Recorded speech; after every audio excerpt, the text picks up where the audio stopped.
quick note, this video reflects our opinions. Games shown are for representation only. Judge for yourself based on your own expectations and personal values.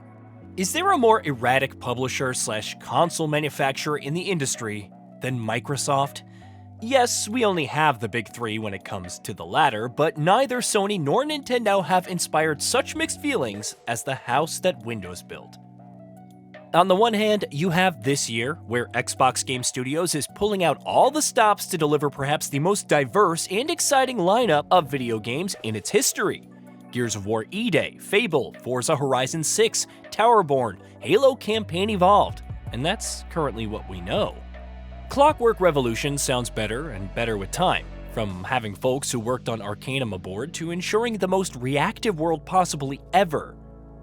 Grounded 2 is already a hit in early access despite Avowed and The Outer Worlds 2 failing to meet expectations.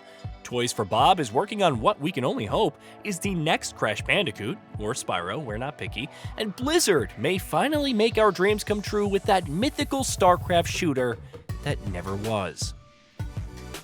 It's an eclectic lineup of first-party greatness that already looks like it could best PlayStation and Nintendo for the year. And yet, there's the other side of the Xbox equation, where the rules are made up and the points don't matter. Declining hardware revenues every quarter, the price increases for Game Pass, with rumors claiming that PC Game Pass could soon no longer be its own tier, shuttered studios, and increasing emphasis on AI from the head honchos at Microsoft. And for every exciting release this year, you have to look back and remember what never will be, like Everwild, Perfect Dark, Contraband, and more. Perhaps that's why I'm not as super hyped for the next generation of console gaming as it tends to inspire. Despite concerns of its delay, AMD CEO Lisa Su outright stated, "Development of Microsoft's next-gen Xbox featuring an AMD semi-custom SoC is progressing well to support a launch in 2027. Windows Central would subsequently report that said SoC is codenamed Magnus, which is Latin for great, in typical Microsoft fashion, but internally, Microsoft is apparently not committed to launching that year. Reports from last year circulated about how the company is working to integrate Windows 11 into the next Xbox more than ever. Third-party storefronts will seemingly have a home on the console, with Epic Games Store stating that it would be there on day one. No doubt for everyone looking to claim their free games, but nailing that integration between Windows and Xbox is key. As a result, 2027 is viewed as a best-case scenario for the team. And pricing? That will apparently depend on how the global RAM economy supplies and other global issues pan out. An insanely high price isn't necessarily mandated, but after Xbox's president Sarah Bond said it would be a very premium, very high-end console, current hardware could look like a bargain in comparison. Which brings us now to one of the more intriguing and bizarre parts of the report. Microsoft is allegedly tapping other OEMs to create a range of Xbox hardware solutions for various price points. While the company's own console is a middle-of-the-pack standard option, it's possible, key emphasis on that other manufacturers produce cheaper or more expensive versions of the Xbox alongside it. Asus, which worked with the company on the Xbox Ally and Ally X, is apparently one such manufacturer. Keep in mind that this is in tandem with the company's efforts to release its first-party titles on other platforms. Bethesda is bringing all of its biggest hits to the Switch 2 in the coming months, and before I can say, we don't talk about Starfield, that's also allegedly set for PS5 this April. Never mind that Forza Horizon 6 will be arriving on the platform later, or that Fable and Kiln are available on day one, but then you also have Xbox Cloud Gaming, and the myriad of devices it's expanded to over the years. With its Xbox Play Anywhere initiative and third-party stores available on its future consoles, including Steam titles on Xbox consoles, it apparently wants this massive interconnected ecosystem. It's an ambitious plan for sure, and yet I can't help but wonder what the endgame is. Go ahead, build your massive Xbox superstructure and let it tower upon a hapless populace.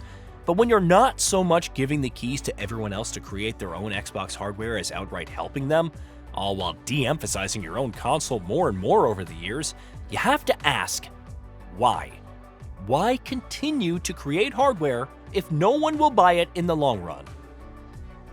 If the end goal is for Microsoft to gradually move away from Xbox hardware manufacturing altogether and more towards being a multi-platform publisher who licenses its proprietary versions of Windows to other OEMs, then I can somewhat see the vision. Spread Game Pass even further beyond, netting even more subscribers. Limit it to your own hardware, thus forcing other consoles to purchase the games in full and make up for any cannibalized sales. However, that assumes its ecosystem is attractive enough to draw in newcomers, much less on those other platforms. Furthermore, if this generation has proven anything, it's that there's little appeal to Xbox consoles. How much will that change just because other manufacturers are involved? If Microsoft's own cheaper solution, the Xbox Series S, didn't have a significant impact, then how will other similar devices? What about feature parity concerns, which caused more than a few issues for developers like Game Science and more in bringing their titles to the Xbox Series? Granted, we don't know just how different each variant of the next Xbox could be, or how many there will be. However, developers have enough headaches optimizing across the endless configurations of PC setups. Even if the next Xbox isn't as varied across its various SKUs, it's extra work that they may not see the value in. Also, as excited as I am about all the high-quality releases coming up, one good year doesn't make a console brand. It's a steady stream of releases, partnerships with third-party developers and timed exclusives, popular high-quality IPs that you can't play anywhere else, and perhaps most importantly, rewarding brand loyalty. To say that Microsoft has been erratic on all of these fronts would be an understatement. Look no further than its fumbling of Halo and Forza Motorsport, among other IPs. And while PlayStation and Nintendo have made their fair share of mistakes, they're the market leaders. Such problems have barely caused a dent in their bottom line. Microsoft doesn't need to catch up so much as prove that it can execute a plan like this with hiccups that won't affect the big picture. When I first heard about Microsoft's designs to integrate Xbox with Windows more, branching out into areas that other competitors had very little reach, namely the handheld PC market, I was somewhat optimistic. Now, I'm left to wonder whether its reach exceeds its grasps, and whether the brand itself, whatever it's worth, will just be a label slapped onto a random machine. If everything is an Xbox, then nothing is an Xbox, and at some point it may be wiser for Microsoft to cut out the middleman for its grand hardware vision.